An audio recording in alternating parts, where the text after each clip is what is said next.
Sam, what's wrong with modern Magic? It's changing constantly, and there's too much to keep up with.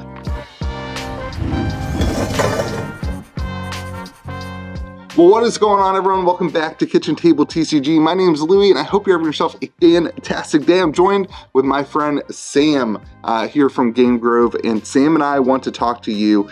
Mostly Sam wants to tell you that you should be playing the new Magic format. I guess not really new, but pre-modern, and so that's what we're going to talk about. As I call it, it's called Boomer Magic. That's what it is. So, Sam, I don't want to even get into what is pre-modern first. First, I want to get into why should people play pre-modern? What is it about it that made you be like, hey, Louie, I want to do a video on this. Will you help me? It's a whole bunch of things. First off, it's a non-rotating format that all of the cards that are in the card pool have been printed. Now, I've been told before that because you got a set group of cards, nothing's going to change. Everything's been solved. Quite the opposite. Has not been solved. Yeah, and then they print things direct into Modern, and they print things direct into Legacy, and they can't print anything into this except for reprints. Yeah. Dominaria Remastered was absolutely great for the format because they reprinted all these old staples, but made it cheaper to play. They did. It's not going to change. You can build your deck, and you can keep it until you want to swap it up or never swap it up. And Sam has, how many decks do you have, Sam? 15. You have 15. He's 15. 16 on the way. Pre-modern decks. We play every week at Game Grove on Thursdays at 7 o'clock, and Sam brings his box of decks and just lets everybody play. So you may not have that guy in your community because Sam is a gem, and it's hard to find gems, but if you don't, one of the things I've found with this format that basically nobody cares about is people just want to play, and so proxying seems to be completely okay with most people to start out with, and then the idea of build your deck over time, but don't let it prevent you from getting into the game right now and right here. So the good thing with pre-modern is the bulk of the value that you would put into it and buying cards is going to be in the reserved list cards, and many of the really good decks don't even use anything off the reserved list. You take Madness, for example. Wasn't I playing Madness yesterday? And there's 4 box diamonds in it? No, that was Oath of Druid. Oh, Oath of Druid. Okay. Madness is an absolutely insane mechanic because when you discard a card, you can cast it for its Madness cost instead of discarding it. So you get your Basking Root Wallow, which is a 1/1 that you pay a 1 and a green to give it +2/+2 until end of turn. Only once, but nonetheless, the Madness cost is 0. Right. So you basically get a free cast. You discard it for some reason, and you cast it for free. Yeah. But the Madness deck you can build for 50, 60, 70 bucks. That's awesome. Or if you buy the cheapest version of reprints, you can get it even cheaper. That Madness deck is a former World Championship level deck. So the Madness deck, what would be a good deck to play against that? That's another cheap option. Maybe we'll link the deck list in the comment section, and people could build you could build both decks, and you could play them against each other. What's a good opposite of Madness deck? Goblins would be a good one because it's fast and puts a lot of stuff out, whereas Madness has control magic in it. Okay. And it also has the Wild Mongrel, which is a great pump. Cool. So it forces them to either block or risk 6, 8, 10 damage in one hit. Yeah, we'll put those in the comment section below, and maybe someday Sam and I can play some games on stream or something too.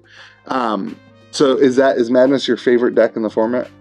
I like Oath of Druids. Okay. That's usually my go-to. I played it once. I played the Oath of Druids deck last night, and basically Oath of Druids, whenever anybody has more creatures than you, you just fill your library and you get to play the next creature for free.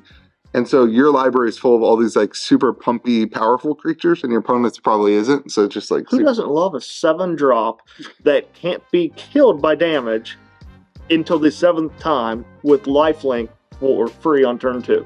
So yeah, it's crazy. And turn 2, and then it's just nuts. So I have found from playing pre-modern that I have located and identified new cards that I want to put into a commander deck. Have you found that locally for us too, that you start seeing people excited about cards that they didn't know existed because there's 25,000 Magic cards and maybe they weren't around in the 90s and 2000s? Yeah, we did on Thursday. I have a pre-modern cube. which actually stretches out a little, adds a few revised cards to make the archetypes work a little better. The guy was sitting across from 4 or 5 times. We passed the pack, and you look at him, and his mouth's dropped and his eyes are open. He's like, "This thing's crazy. I've never seen this." It's an old pre-modern card that, unless you played or you know the different decks or what you put into them, you don't know exists. Right.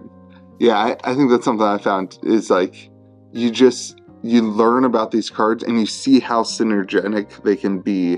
Then you're like, oh man, is that legal in Commander? And sometimes it's not legal in Commander, right? Like sometimes there's the vast majority will. Yeah, but a lot of Recurring Nightmare intent. That's my pet deck. That card's crazy. You love that card. Yeah. Sam loves to talk about that one.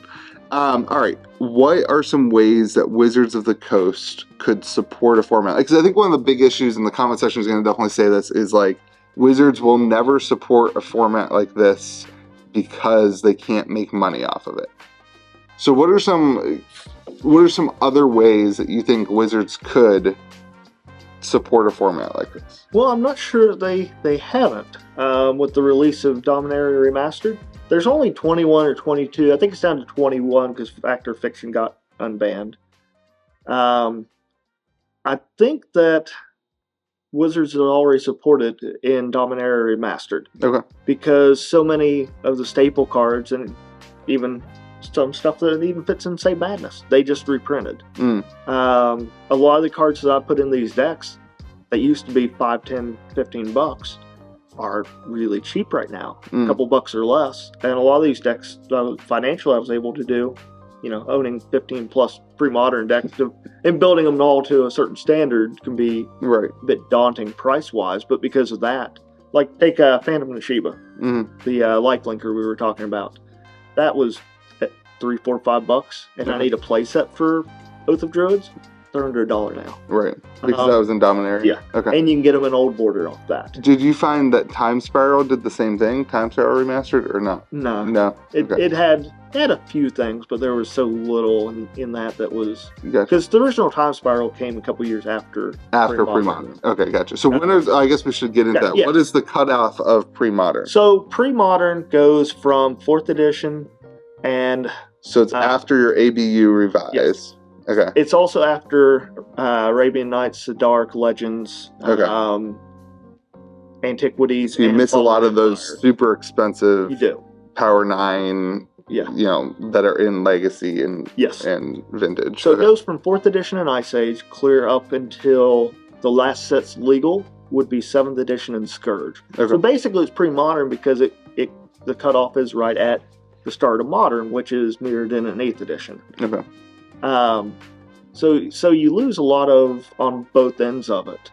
You lose a lot of the really expensive stuff. But a lot of this stuff was really expensive in its day. Right.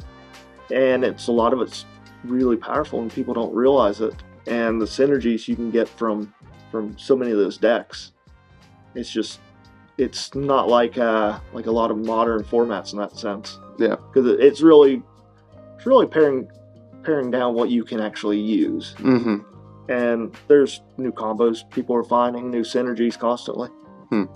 I would love to see, I said this about Pauper, and I feel like one of the things I always question is like, how does Wizards really support Pauper, make it worth an LGS carrying or hosting Pauper events and that kind of thing. I would love to see for Pauper and for PreModern just reprint decks that are $20 and they have, for Pauper it's really easy to do because you're not affecting the value of the cards at all because they're all common cards. Which would be the same in PreModern. Yeah, and in PreModern, for most of them non-reserveless at least, you can reprint the cards in a $20 or $30 deck. Wizards can then make money off of selling, the decks. Stores can make money off of selling the decks. But then it's also, I think it's a perfect scenario because it's cheaper for you.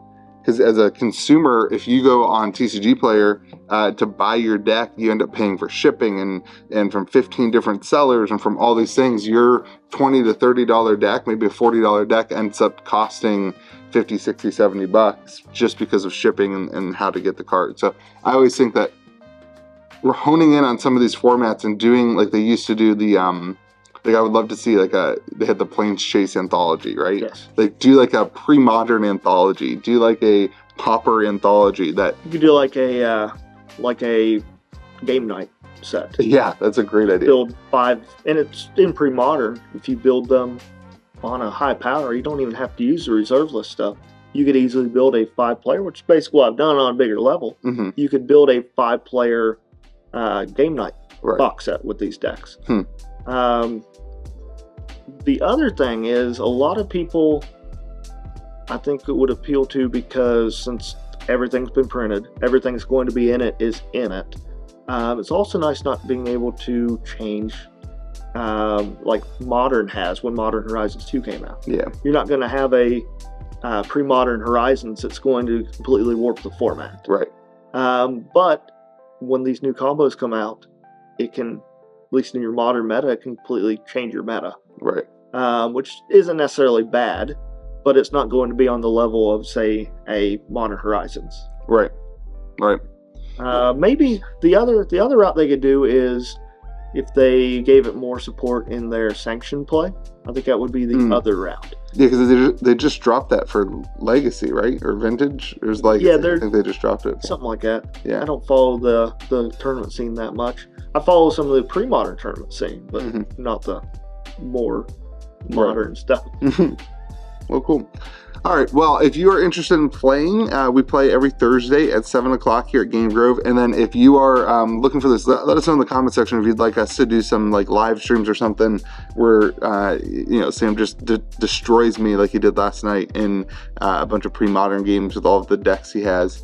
Yeah, thanks for checking out. We'll leave a couple deck lists. We'll do the goblins and what was the other one? Madness in the comment section if you're interested in looking at deck lists and seeing what they look like, and that would be a good one for you to pick up and check out. So anything else to say, my friend?